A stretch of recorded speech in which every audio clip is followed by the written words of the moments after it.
And we're back. Never went anywhere, never did anything else. No time has passed. This is none whatsoever. Straight into it. Straight into it. And somehow, within the no time passing, I have added 2 flicks to my list. It's just because you remembered them, that's all. They were so bad. I forgot about them. Actually, they were both pretty good. Oh, yeah, okay. I was so stunned by them that I forgot they existed. But yeah, it proved quite lengthy on us. We didn't plan to not be able to succeed in finishing this topic, but hey, here I we think are. it's so nice. We're doing it twice. The couscous. The food's so nice they named it twice. Yeah, so we ended up with our first 2-parter here coming back, and we're already second week into 2024. That doesn't feel good. Time is whipping past. Yes, it is. God bless. So we left about. We were just coming up. Citing my list here on. We were getting ready to discuss The Haunting in Venice. Yes, A Haunting in Venice. Forgive me. The continuation of the Kenneth Branagh Hercule Poirot adaptations. The Agatha Christie series. Yeah, super good stuff. I really like Kenneth Branagh and pretty much everything that he does. Did you happen to see a while back he did that movie Belfast? No, I did not see it. No, it was kind of a biography. It was very interesting. Okay. But he had a lot of little clever nods to things in his career. It covers a family in Ireland, and it's dealing a lot with his childhood, but he has nods to things that he does later in life that he's achieved success with. And there's one scene where his character is sitting there reading a Thor comic, and I thought that was really clever. Just little touches. I'll be honest. I liked Kenneth Branagh's take on Thor. I know everyone prefers the Taika Waititi. I think they're different shades. There's a lot of interesting things in both of them. And I'm not saying adding some more humor I just to like Ken him Branagh. didn't help, but I prefer him as that more Shakespearean style. But I guess that just makes me a loser. So, or wrong, whatever. There's no such thing as wrong. There's opinions. Yeah, but some opinions can be wrong. But yes, so you could like blood sausage. Yeah. What's it? Groundhog Day. I have some in the glove compartment. Would you like some? Yeah. Haunting in Venice. Yeah, the Hercule Haunting in Poirot, Venice. Which I gotta say, I thoroughly enjoy that whole series. So do I. I liked Orient Express. I liked Death on the Nile was beautifully shot amongst many. Both those first two had many great qualities. The tonal shift of Haunting in Venice took me a little by surprise. I really enjoyed that ride of all the different shades that came to play in that one. Tina Fey's character brought a lot of levity, and then they plunged you into the darkness of the most evil horror style murder mystery. Yeah. I really enjoyed it. I do like Kenneth Branagh's performance as him. I mean, he makes the role for me. I think he's a perfect fit. And it came for me. My horror season starts at the end of August, pretty much, when I start really getting into it. So this came right at the perfect time for me to really start getting in that mode. Well, I liked it too, how they set it up with that classic, is there really a haunting? Is there not? Don't want to go. Yeah, I was playing with the elements of belief in the supernatural, and Poirot is the very fact-based reality detective played by... I like his sort of character journey in this one. Yes. That he's pretty much essentially kind of given up on essentially and lost his sense of faith, not just in religion, but just in humanity and altogether after 2 World Wars. He's kind of seen it all at this point. I think this takes place after World War II, doesn't it? That's I can't remember now, but I know at least that he's kind of become a cynic and said what humanity's had what good can I do being this detective and helping people. So I thought that was an interesting place to start him off. Yeah, and again, we don't want to spoil too much, so I don't want to dive too much into it, but it was very good. I thought it was a great continuation of that series. Recommend it, the more of those they do, the more I'm on board. Oh yeah, absolutely, for sure. They know what they're doing with those, for sure. That brings us up to The Creator. That was a very interesting one for me this year in a lot of different ways. This, like Dead Reckoning, tackled the very difficult subject of AI in a year where it was very much a hot button item outside of narrative discussions. It was a tough year with the SAG strike we discussed in the first part of this in regards to Dead Reckoning, and how especially in regards to both the writers and actors strikes, it was a very hot hot button, and still is under discussion, a very hot button item as people have been losing their jobs to automation in many forms. Those two particular fields are butting heads directly with it still. So that one was interesting because it tackled that subject directly in what a future could look like, sharing a space with a war on AI in its fullest form. And it had a very different take. I don't want to dive into this one and spoil it for anybody who might be interested, but I would recommend this one. In terms of technique, it kind of had a very interesting focus on camera. Sorry, Okay. And let me, as a blanket statement, especially with the last episode too, we won't be really going spoiler heavy with anything. They used a Sony-based camera system that I know a lot of independents use, the Sony FX series, which is a DSLR style camera. Now, obviously, they have the budget of a full studio backing them, and they were able to fully support this with other elements added on to that camera body, but they shot on a camera system that I know full well a lot of independent filmmakers use, and they really made it visually compete with everything shooting on the big boy camera bodies, which was kind of a shockwave for people like, oh, this camera that I can totally afford at $4,000. Totally afford. The big studios are now taking recognition of and being like, oh, we can totally play in this arena as well. I don't know if I like that. I don't want them playing in another arena.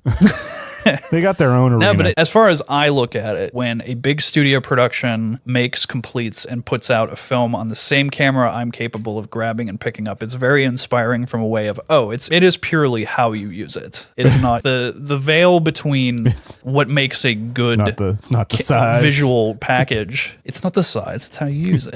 It's a good point. It's a very good point. That was an interesting one. Gareth Edwards has been around for a bit now. He's definitely made a name for himself.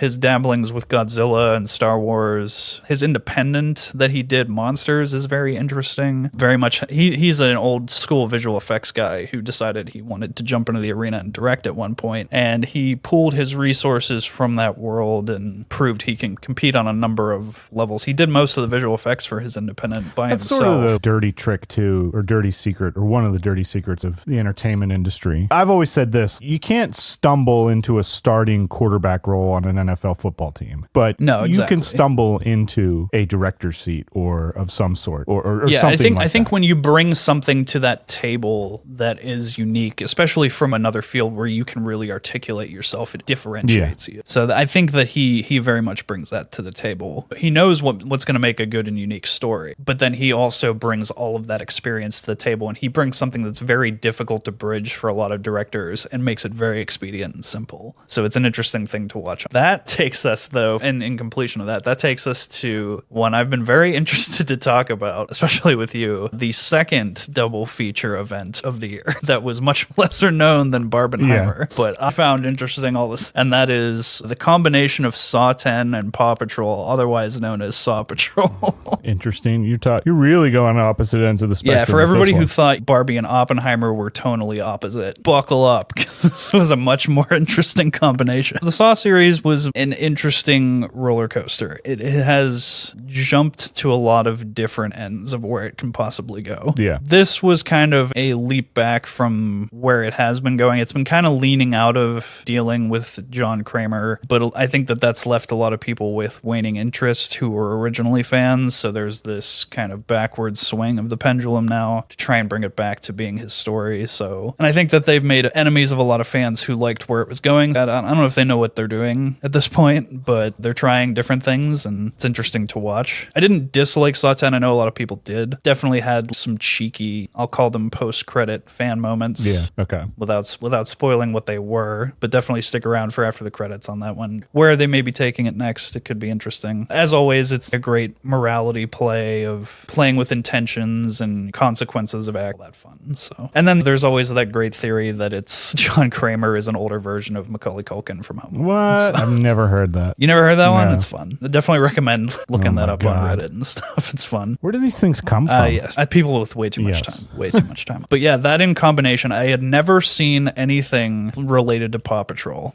So that was my first. That was your first. Foray. Yeah. I'm usually when I watch the kiddo stuff, I tend to get pulled into a Bluey episode or something Mickey related. So I've seen a little bit of Paw Patrol, but not in a while though. My main issues with it, though, hang tight with me a second. second. I gotta look some. Bear with me. Did I lose Sorry, you? I had to, Oh, okay. I had to ask Allie what it was because I wasn't gonna waste time looking up. But yes, so my main issue with Paw Patrol, I believe there's a conspiracy in this franchise. Now, granted, I have only seen the newest movie. I don't know anything about the TV show. I haven't seen any of the previous content. But I believe Ryder is very corrupt. He's the boy who leads the team of the pups, and he directly funds these dogs in their crime fighting escapades and their society aiding endeavors. But there's no explanation for where the funds come from for this. And again, I don't want to get too much into it because I don't want to spoil it, but there's a portion of the plot of this particular movie where he excludes one of the dogs for reasons he explains as trying to protect that dog, but then later totally contradicts that choice by making sure everybody gets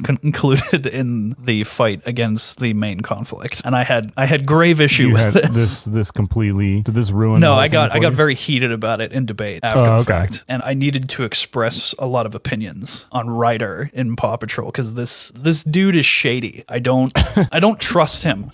Where does he get off? No, trust him. Don't trust him as far as you can throw him. And I could throw him pretty far. He's small.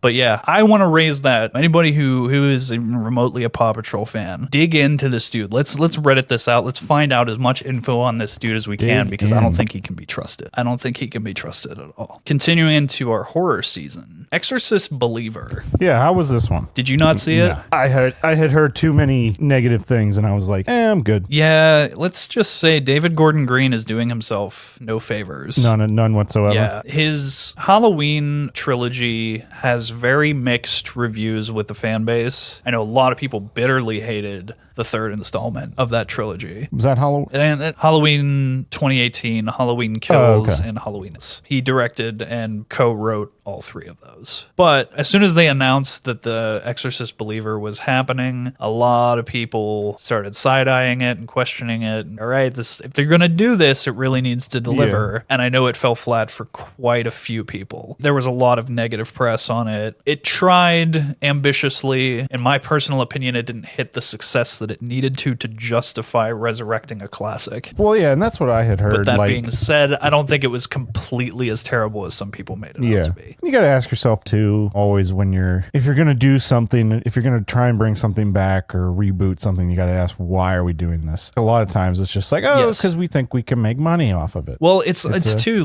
you watch this day and age, it feels like anything that gets greenlit has to have a guarantee of serious dollar signs. And usually that's some form of existing IP, some pre-established name that's you're rebooting it just to get people's interest and knowing that it's going to cut through the noise, which isn't always, if you're going to do that, it really needs to deliver to justify or pay some serious reverence to something that earned its way on its own. I agree. So it's a tricky balance to do that. And you really got to know what you're doing, especially when you touch something as well-known and revered as The Exorcist. No, and it's tough to top something as classic as that. Yeah. But if you're going to do it, see, that would be one of those things I'd be like, no, I don't want to do it. I would rather come up with my own thing. Also compounded with the fact that we lost the great William Friedkin this year. It was tricky for a lot of people who are fans, especially, like I said, losing him this year made fans already kind of upset on a certain edge. So it needed to be good for a lot of people, which brings us up to another one of the top contenders, definitely one of the award contenders for this season. I would say a lot of people are pushing for this one to succeed in the awards, and that's Martin Scorsese's Killers of the Flower Moon. Yeah, I haven't seen this one yet either, but the trailer gives you a real good sense of the story. But I hear it's a longer movie, right? It was pretty substantial. It was a long one. I would say very much worth it. I think every Scorsese movie that is long is worth it, but that's one man's opinion. I personally really like Gangs of New York. Oh, so do I. That one is painfully long for some people. I personally will happily sit there and watch it, but I know a lot of people are not a fan of that of the long runtime narrative. Is this one as long or just about? Let's double check that to be sure. I believe it was on the long side. I think it was around 3 hours. I know that there was it's 3.5. It was a long one. Yeah, tall order. I know that there were some theaters that were doing unsanctioned intermissions for Oh, this, really? Okay. and the studio was not happy about it. I mean, but movies always used to have intermissions back in the day. Yeah, but like they were still like they were sanctioned by the studio when that would occur. Yeah, no. I agree. I'm just saying, like, that's you something. can't like Honestly, rip the end. Yeah. I would want to bring that back. I think it's in something some that way. should be considered. Yeah, if you have a 3.5 hour long movie, I think you should be allowed a pee break. But yeah, I would say creatively, this one was very much up there with movies like Oppenheimer. I know we haven't gotten to it yet, but is it up there? Yeah, with Iron Claw was really good as well. I would say you're looking at Iron Claw, Killers of the Flower. I personally think Blackberry should be in contention. I don't. Yeah. But yeah, the performances all across the board incredibly solid. I mean, the first time you're seeing Scorsese work with DiCaprio and De Niro in the same space, so that's very interesting. The scenes that they had together were very, very cool. I mean, film.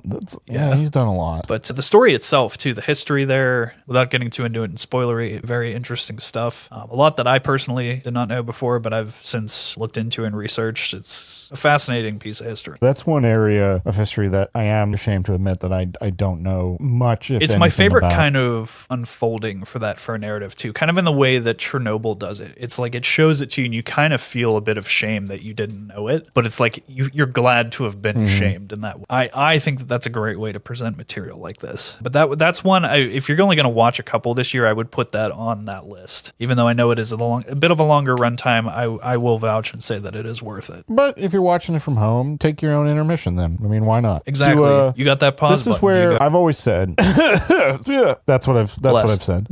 If I had remotely any money, I would have a theater room. Nothing huge, nothing big. just modest enough to be Yeah, comfortable. and projectors now, you can get a decent projector without breaking the bank. Yeah. And then just I've seen people do some stuff. make movie nights again, but make it in the sense of like, all right, we're gonna cook dinner, sit, get dressed a little bit, and then go into the theater. Give it that old. If you had school a movie style. theater, if you had your own private theater, would you show a bumper ahead? Kind of like how in the 80s Regal had the roller coaster across the 16 I mil. definitely would. It for me, it would be like that, but it would lead into the Nicole Kidman for AMC. It would. Okay, I don't Yeah. know what mine would be. I would maybe I'd make my own custom bumper. I don't know. I'd have to think about that, but yeah, I think I would have something. Anything to like enhance that experience. But yeah, so if you do Killers of the Flower Moon, Yeah. I would say if you can afford a projector, if you can go out there and get a nice one, throw it up. Do like the old school classic picture show movie night. Watch Get longer yourself a movie. nice theater room, get in there and just throw up. Yep, pretty much. And then Yeah. take that intermission. Control with the pause button is a good thing. Big recommendation on anything Scorsese does, but especially this year, Killers of the Flower Moon. Continuing on with our horror stuff through the horror season, there was Neon has been killing it this year. They've been putting out a lot of great stuff. They've been kind of giving A24 a run for their gumption. And I caught the trailer for It Lives Inside earlier on this year, and I was like, whoa, this looks crazy. And I made a point to go check that out. For me, it delivered. I didn't think it was quite as great as Talk to Me or some of the other things that came out this year, but it still was, I thought, a really, really good. It was a very interesting mythos story. And it was an Indian culture, lore, creature feature kind of thing, ghost story, what have you. I don't want to say too much because I don't want people to go research it ahead of time, but definitely if you're into horror movies, this is a great Is this one of to those check horror out. It's movies kind of going in knowing absolutely nothing? I think is so. I best? think it's one of those ones that the less going in, Okay. the better. But I will say, if you like ghost stories or creature features, it's definitely one that's going to strike your Okay. fancy. But yeah, the basic startup for it is that there is a something I will say trapped in this jar, and it escapes to terrorize. And the backstory and entry into that, and where it came from, and what its motivations are what make the story so interesting. So that is all that I will say on that one. But I will recommend it's a good, interesting. And another one that used like Boogeyman used sound design very much to its benefit. It was very interesting. And with that one, we had a back-to-back interesting ride for horror. The long-awaited with the writers and SAG strikes holding everything back this year, but this was another one that had trailers going for a very long time, and that is Blumhouse's video game adaptation of Five Nights at Freddy's, which I have never played. I played a little bit of it. I will say it's one of the better video game adaptations I think I've ever seen.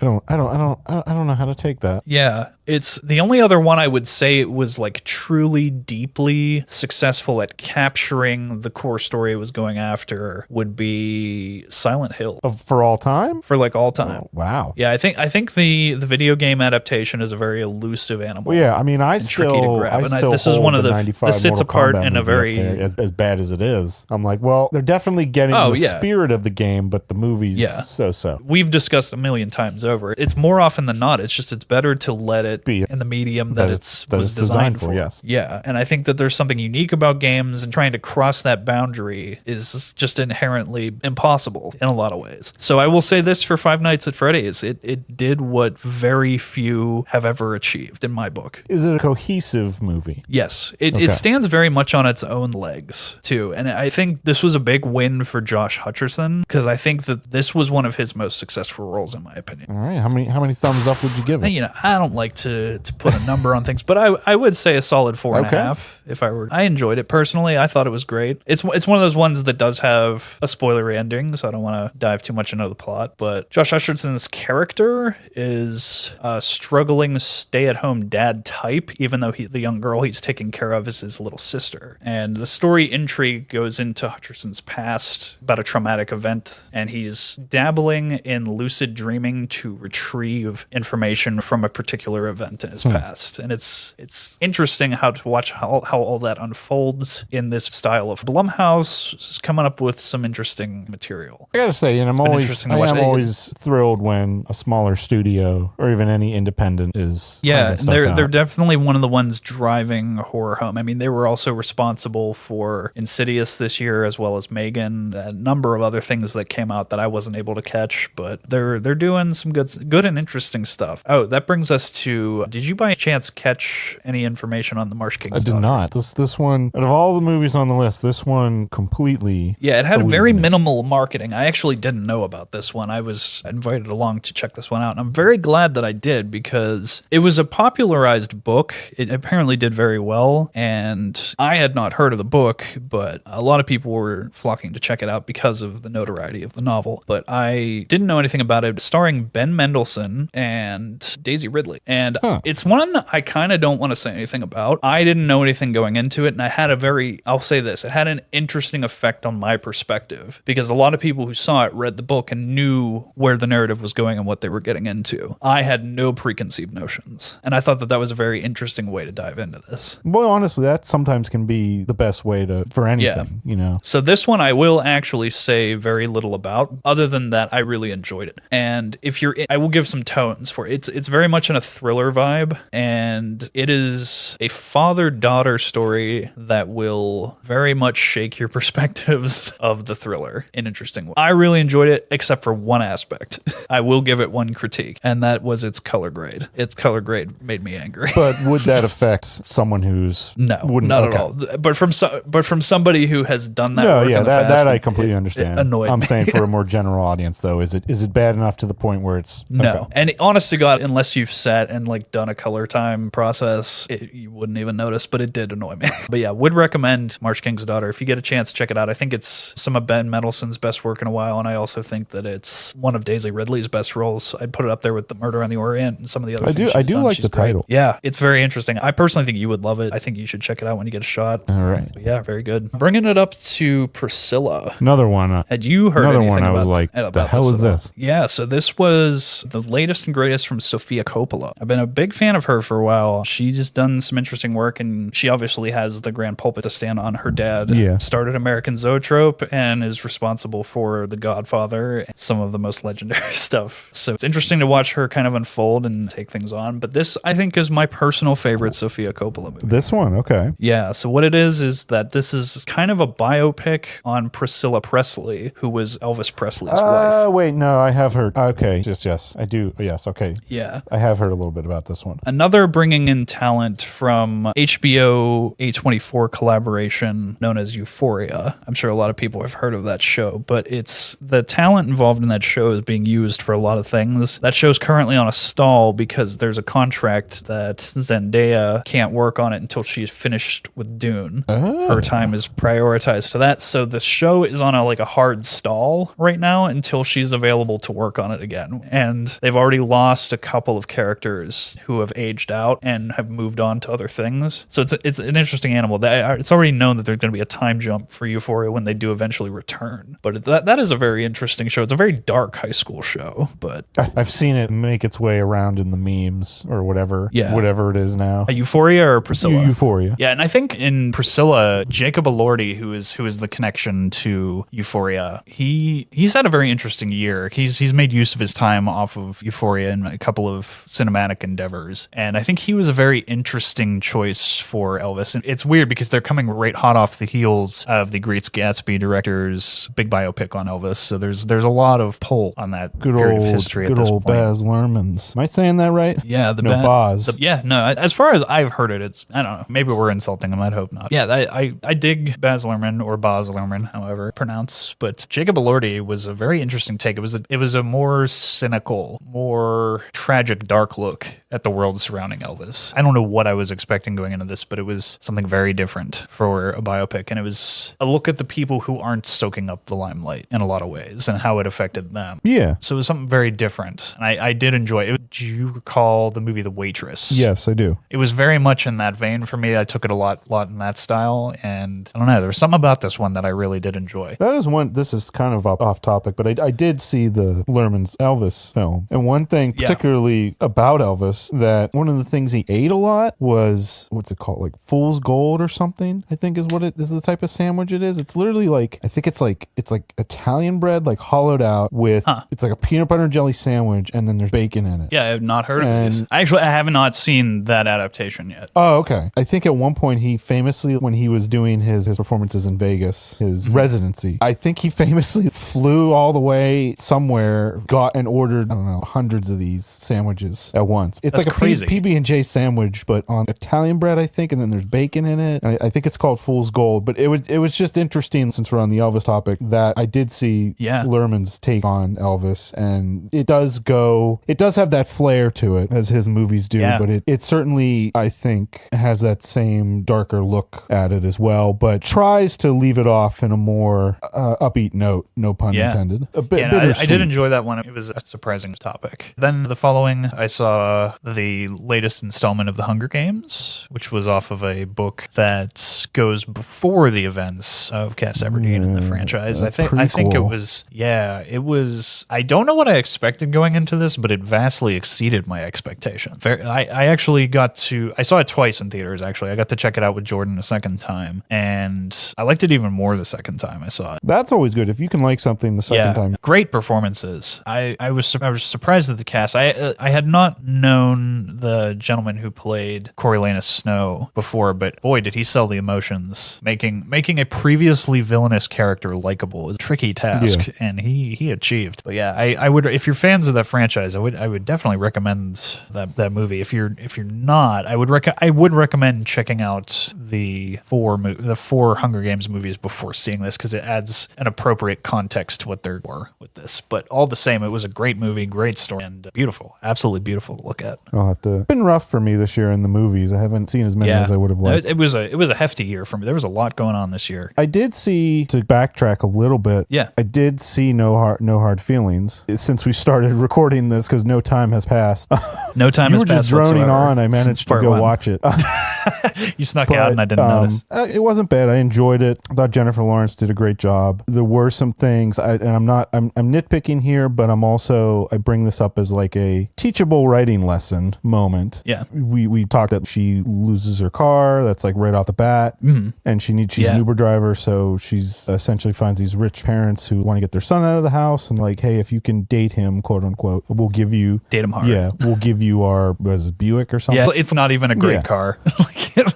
We'll give you the car. So there is a moment when she first meets them where she's on her rollerblades and she walks up the steps in the rollerblades. Yeah, I found that sequence pretty great. My issue with it is always be careful when you're doing the writing. Sometimes the comedy can come out a little forced, and that's because I'm sitting there and I'm thinking, unless I missed a part, but could she not take? In other words, I'm thinking like, why doesn't she just take the rollerblades off and then walk up the steps? Yeah. So maybe I missed something. No, that's fair. But that's something that I liked the movie. I feel like it was one of those ones where I think one more pass through in the writing would have cleaned it up a bit more. There's some things that always slip through the cracks like that, I think, on comedies, that especially where improv is allowed, certain things can play. And not to say that that was the case, but I think comedy can be an interesting animal in that way. Things that are unexpected may make their way. And also, since we're bringing that one up and jumping back a step, that does bring up an interesting point for what I have here in a moment. The actor who played Gary in that, Eben Moss, he's also in The Bear, and he's pretty darn great. Oh, I mean, we want. All right, we'll save that. We'll save that for. We'll save that, but for a reference point, we'll cite that in here in a moment. But moving forward, we also had this year Ridley Scott's Napoleon, which was a grand, epic, interesting tale of a horrible figure who you're very much not supposed to like. An epic, though, in every sense. I will say Ridley Scott definitely encompasses that term. I think Ridley is the most efficient filmmaker working. He had a quip at the expense of Martin Scorsese, which, take it for what it's worth, but I found it interesting that he would have the gall to say that he completed 5 films in the amount of time it took Scorsese to complete Killers of the Flower Moon. And I double checked that, and it is true. He did do that.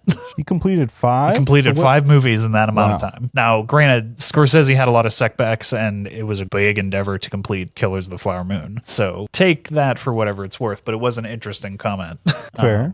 But yeah, Napoleon was an interesting one. And originally, with his love affair with Stanley Kubrick, the original concept of a Napoleon grand epic was pushed forward in a script written by Stanley Kubrick. And a lot of people would attribute this as an adapted script of that. Did not So know that. movies like Barry Lyndon and the Victorian era movies that Kubrick were after were very much leading towards a Napoleon epic. And then they just never got around to it? Is that what we're... He died before he was able to get him. Yeah, that would Tend to put a hindrance. I know he fought with the studios quite heavily. A lot of the studios at the time didn't think there would be the interest and intrigue for a Napoleon biopic in that way. It was interesting to see this one come out in some form after Kubrick fought so hard to get it made and couldn't get it to happen. It was interesting to see it actually show up in in some form. I did not know there was this, especially from especially from a director who's had such a love affair with Stanley Kubrick, quite vocally, not literally, just figured. Napoleon, very solid, beautiful to watch. I would say definitely see it in theaters if you get the opportunity. That brings us on to one of the weirder films of the year in the best possible way, and that would be A24's Dream Scenario. Did you happen to catch this one or anything about this one? So this was a Nicolas Cage starred piece that was a man who realizes that people across the globe are suddenly dreaming about him, and nothing totally out of the box abnormal, just kind of whatever their current dream situation was. He happens to walk through, slightly acknowledges them, but he's just present. And it's just kind of quirky and weird in the best ways, and makes for some of the most awkward comedic succeeding scenes I saw all year. I kept saying there was an old friend of mine from way back when. It felt like this movie was co-directed by us with 2 very different comedic sentiments that we have. And I was like, oh, damn, I wish I had seen this movie with that dude. I like the premise. It's very unique. It's one of those ones that is best on the unknowing ride of it, so I don't want to give too much away. But in terms of the Nicolas Cage ride of this year, we got some good ones from him this year, and I think this is one of the more interesting, thought-provoking movies of the year. Also, it was a very academia-based storyline, and it was interesting that brings us over to The Holdovers. Did you happen to catch that one this year?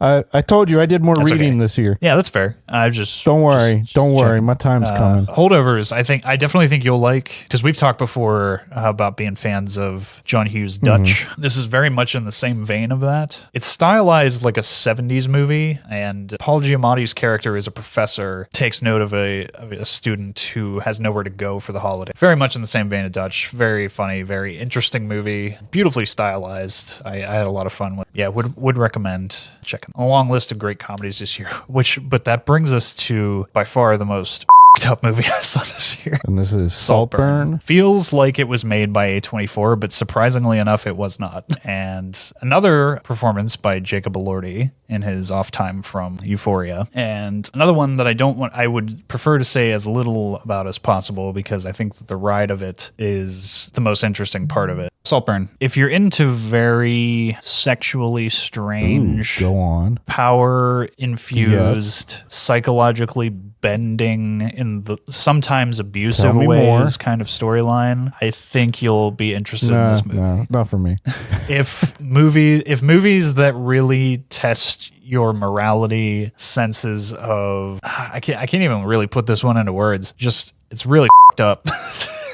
And if you're interested in being supremely challenged on multiple levels, psychologically and otherwise, this is one that will definitely throw you for a loop. But it was interesting. If weirdly abusive kind of storylines aren't your bag, I don't recommend it. Yeah, definitely not everybody's cup of tea, but it definitely is a challenging and surprising movie.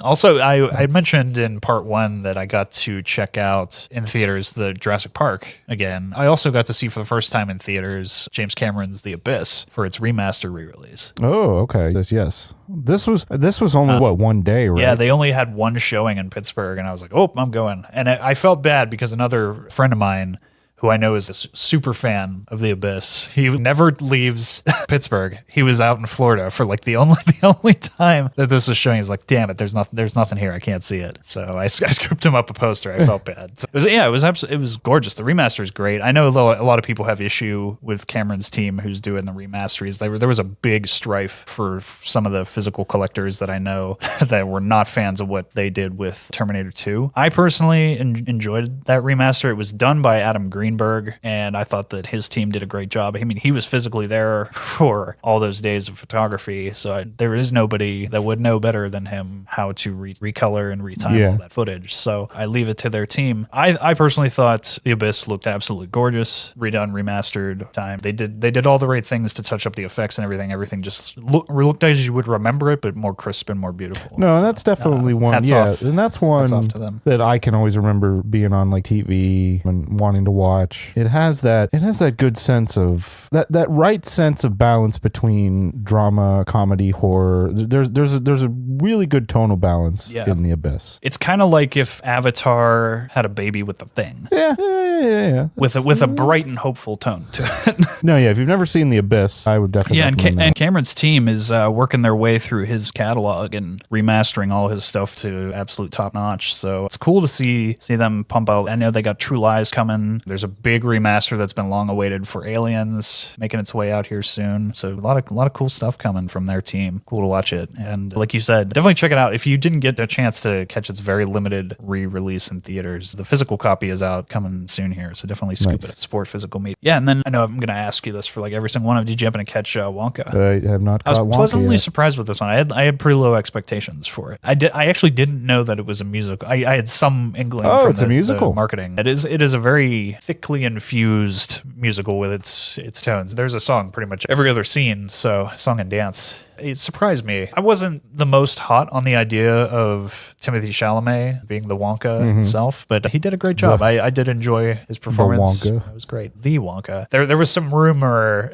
there was some internet buzz about Jeremy Allen White being the one to play Wonka. And I was like, I mean, he looks like Gene Wilder. I thought Chalamet did a great job. I retracted my previous inhibitions about seeing him as Wonka. The delightful tone of the movie, the inspiration, the hope that it pushed forward. It was a ride I didn't expect, but I was very glad I got on. And some of the gags in it are just so funny. Keegan-Michael Key is in it. The running gag with his character throughout the movie got so many laughs out of it. But yeah, would recommend. Solid effort from Warner Brothers on Wonka. Good. And the following week, I caught Iron Claw, which you said you've already told me that you hadn't seen this. No, but I know the true story behind it of the Von Erich brothers and the wrestling. But other than, I should say I don't know the story. I just know of them. You know a hell of a lot more than I did. Of what happened and their dad and stuff like that. Only through, because back in the 90s, especially the late 90s, I mean, wrestling was just huge with guys like The Rock, Undertaker, Stone Cold, Steve Austin. You had the Monday Night Wars going on. You had the two big organizations of WCW and WWF battling for the ratings. Essentially, the closest thing I could put it would be like DC and Marvel, I guess, or I don't know. What are two things that are big right now that are, or two big social media companies companies going at it, if TikTok and Yeah. Instagram or something. I don't know. But yeah. So I just heard it through interviews of guys from then who have talked about it and when they would talk about the business. But yeah, in terms of the movie, I think you're going to love it.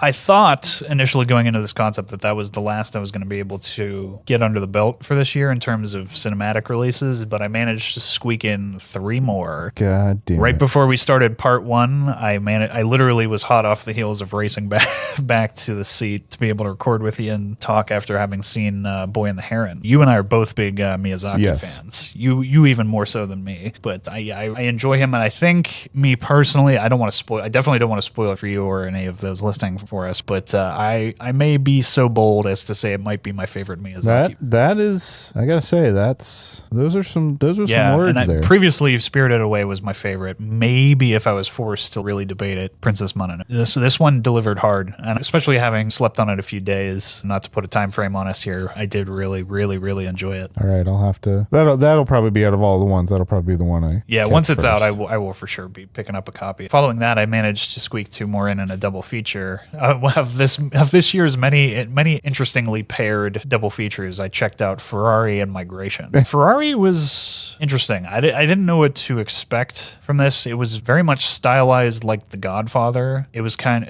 I was left with a lot of questions a few years ago after seeing Ford versus Ferrari because I didn't have a firm understanding of that history. So I started diving after seeing that and really enjoying what was done with that movie. I dove in and checked out some of the history, and there was a lot of interestingly dark mysteriousness surrounding Enzo Ferrari and the history therein. I mean, how the company got started. It's a very interesting point in history. This movie dives headlong into all that and how twisted and messed up his romantic life is.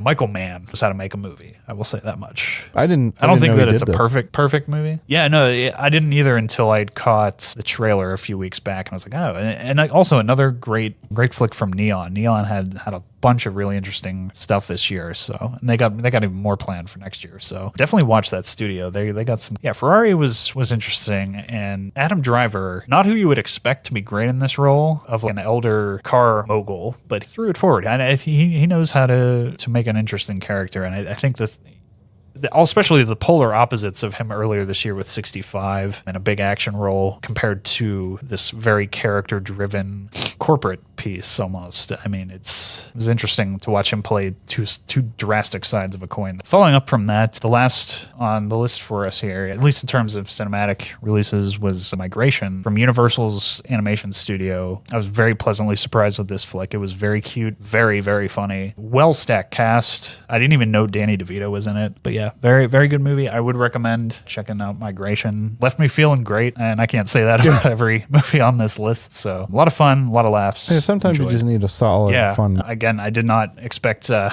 lot of the voices that were stacked on this cast. Another Keegan-Michael Key movie. He was very good in his role. I won't spoil who he plays, but he was great. Just to round it out, I did want to touch on some other categories, though. So there were some great series this year as well. I talked to a couple other people who are rampantly catching up on The Walking Dead for its billion spin-off shows that are on the way. So I know of a few Much people. like the zombies, it just keeps You coming just can't back. stop it. It just keeps coming. But yeah, I think they have like 4 spin-off shows currently running. There's one with Negan and Maggie. There's one with Daryl in France. There's one with Rick and Michonne, and there's Fear the Walking Dead. So yeah, they have 4 spin-off series.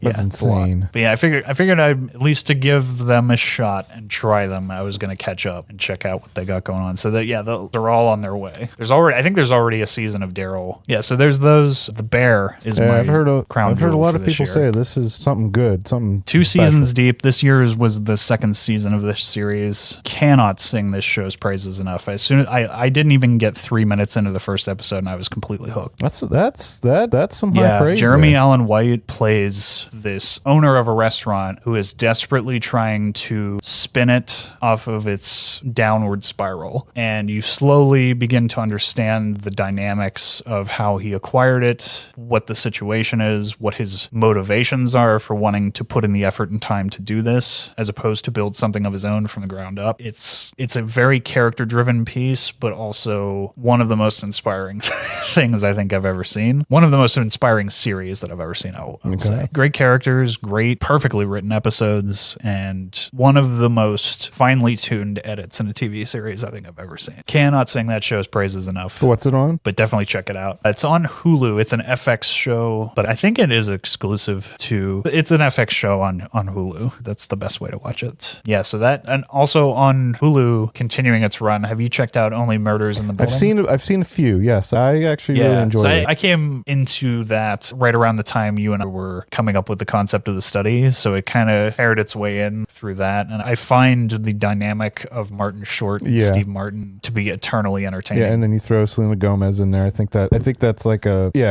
great combination. It just works. It's one of those things that's just, it's funny, it's perfect. The chemistry is there between those characters. They know what they're doing. And this previous season, they really stacked that cast high that just came out this year. They signed too. There was a lot of talk that they were going to complete the show with this season, but they decided to renew for at least one more season coming this next year. So glad to see them keep trucking with it, because I do really love that show. It has the wit and the charm to keep you coming back. It sits in a category for me similar to Schitt's Creek and some other comedic shows such as that, like Parks and Rec is some of that stuff. So if any of that stuff is your bag, definitely check out Only Murders. It's a lot of fun. check out Murders.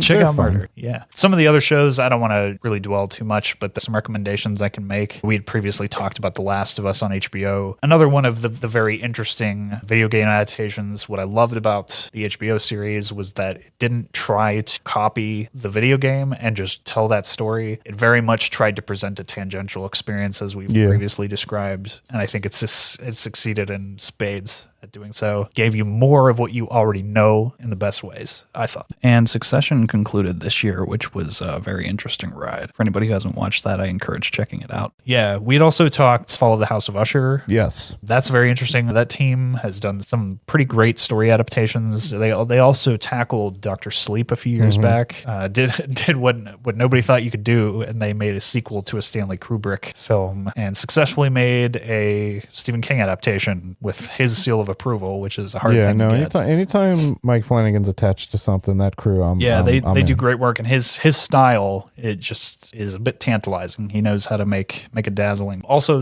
Showtime's The Curse has been very interesting. Another A24 collaboration. They tend to work well with other entities. They know how to collaborate and make something unique, and this definitely is something unique. Great performances, especially from Emma Stone. She's fantastic. Would recommend that one also. There's the Apple series, the animated Strange Planet. I'm sure everybody's seen floating around. Nathan Pyle's comic series with the aliens. It's always like something with a cat.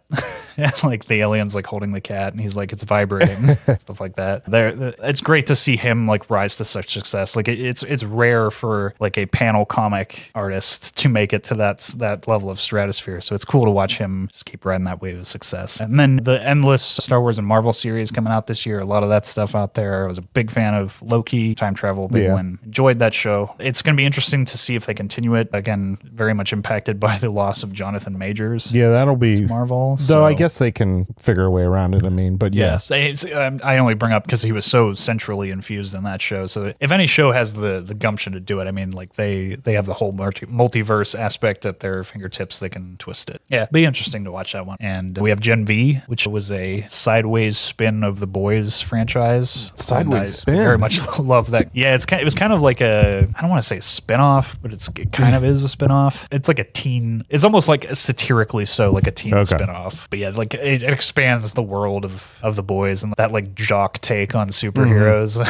I really do love the Boys, and especially Carl Urban's character in that. He's fantastic. But this gives like some more world building of that and expanding of that whole atmosphere. So that was a cool experiment, seeing watching them. But some other things like Silo on Apple and a few other things. There's too many shows to get into. There is too many. It's impossible to go through a whole year. There is like a glut I just wanted to touch on a few favorites. Stories out there. Yeah. And in terms of games, I really only played one game this year. Still am only playing one game this year, and that's Zelda Tears of the Kingdom. Kingdom. You and I have talked extensively about our obsession Yeah. with Zelda. There are impending episodes coming on Zelda at some point. Know that there will be gushing, so I'm going to hold off as long as possible. Tears of the Kingdom is a whole world-building experience to dive into. If you're not already a fan of Zelda. If you're a Miyazaki fan, though, and haven't yet fallen into the world of Nintendo's Zelda, especially the Breath of the Wild and Tears of the Kingdom games, check them out. I think if you're a Miyazaki fan, you will be enthralled. No, and it's going off of video games. I'll just touch on it real quick because I do think we'll do an episode on it. The God of War series. Yeah. If you've never played even the originals, but I'm specifically talking about the newer iterations, God of War on PS4, the fourth God of War, and then God of War Ragnarok,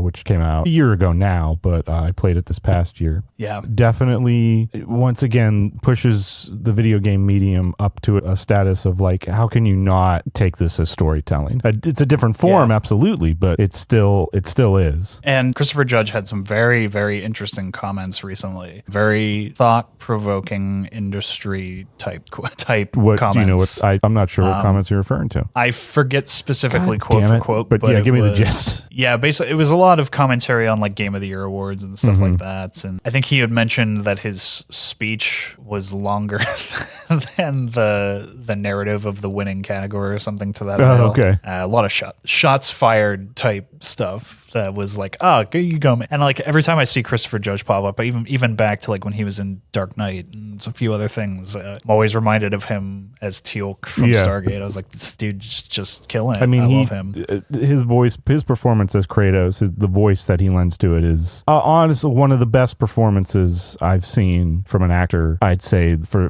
one of the performances of the decade, definitely up there, in my opinion. I just love him as a person too, and then watching him embody a character, he morphs and transforms. It's fun to watch. Do you want to dive into the book category? I'll do a couple. I don't want to, because we can always do. But one, I'll say. Let's see. Let me see here. Yeah, dive in because I can trim other things down to fit it. So one of the series I read, it's been around for a while. I had never gotten a chance to read it, but I decided I'll give it a shot. It's The Name of the Wind. It's a fantasy series, and I like the concept. When we do our world building episode, we can get more into that. But it essentially has a Harry Potter vibe, kind of. Yeah. But I really like the prose, like how he writes. It's written in you start off it excuse me. It definitely has that other guy's thing going on where you're actually at the end of the book when you meet the main character, and the world's gone to essentially, and this chronicler comes to an inn that Kvothe, Quoth or Kvothe, I'm not sure how you say his name. I've heard it pronounced two ways, but he's known in this world, and he's come to this journalist has come to write down his story. So he says, all right, I'll tell you my story of who I am and what I did. I'm only going to give you 3 days. And that's essentially the 3 books. Okay. So the third book has yet to come out. There's only 2 books so far. And the first one came out, I think, in 2007. So it's been a while. Yeah. But one of the main things is he essentially goes to like a magical school, and there's all different types of magical disciplines, but he's drawn to the one that's called naming magic. And it's very mysterious and it's very hard to understand, but essentially it's if you know the name of something, you have complete and utter control over it. Hence the name of the series, Name of the Wind. So if you know the wind's name, you can call it and have it do whatever you want. But that's the setup of it. He goes on into the second book. They're longer books, they're fantasy books. I do enjoy them, and I think this is something I almost am breaking what I said in the previous episode where you were saying with Avatar, how you were like, I don't want to judge it until I've seen more. And I was like, bull. I'm judging it now. I'm kind of that way with this because it does meander for me, and it's a novel. It can do that. It doesn't have to stay completely on track like a movie does. But I'm in that same state now with this. I'm like, I haven't decided if I fully like it yet or not because I don't know. I have to see the ending. Yeah, it's tricky. Like for stuff that is planned out with extended sequels in that way, you want to treat it as a full story on a connected form. So it's tough. But yeah, just kind of going on to some other ones I read. I did a lot of Michael Crichton this year. I did Timeline, which wasn't too... Timeline's great. I like what the concept is going on there with. I liked going back into the Middle Ages. I think that's where it really excelled. There was just that whole issue with like the future stuff going on. But anyway, definitely I like Michael Crichton's novels. Some of Michael Crichton's lesser known stuff doesn't always fully hit. But at the very least, you're going to get an intriguing. Well, I love his writing style. Is I think one of the main things I like. Yeah, I do too. I find him very easy to read, which is why I always come back to him. His novels are very cinematic in the way he writes, and so I think that's one of the reasons why I'll always pick up his books. But Timeline for me was more middle of the pack in terms of a Michael Crichton novel. Yeah, I would say if there's one Michael Crichton novel I would love to see adapted, it's Micro. Yeah, that would be especially in an Ant-Man world. I think it would be fun. And just to close it out here, I read a bunch of others, but here's one. I'm just going to tell you one that I had never heard of. You gonna do one? It's called The Recovery Agent, and it sucked. That's not what I expected. I'm sorry. Maybe it's probably not for me. We're probably going to lose fans here now. You might have to cut this.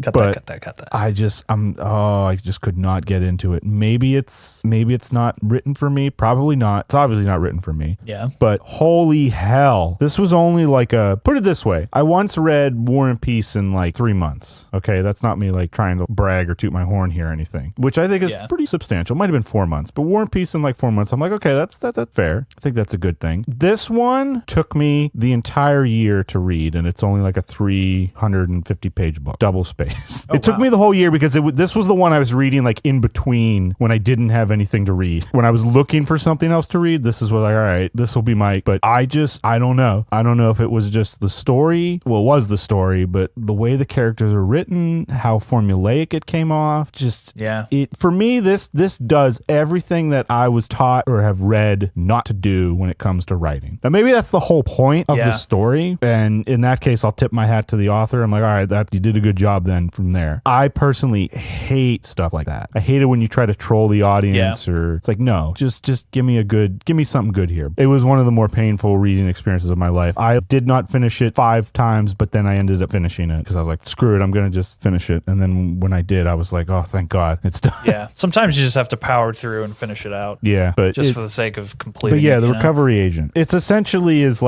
she's almost like a Lara Croft-esque vibe going on. She recovers high-level things or artifacts for rich people. So kind of like a lost heirlooms. It almost reminded me, you ever seen Romancing the Stone at all? The older 80s movie? Yes. It reminded me a little bit of that. That's what it reminded me of in terms of what was going on, or at least that's what it sold me on. And I think I would have enjoyed that. It's just the way the characters are so condescending and how she wrote them. I just was like, I don't know.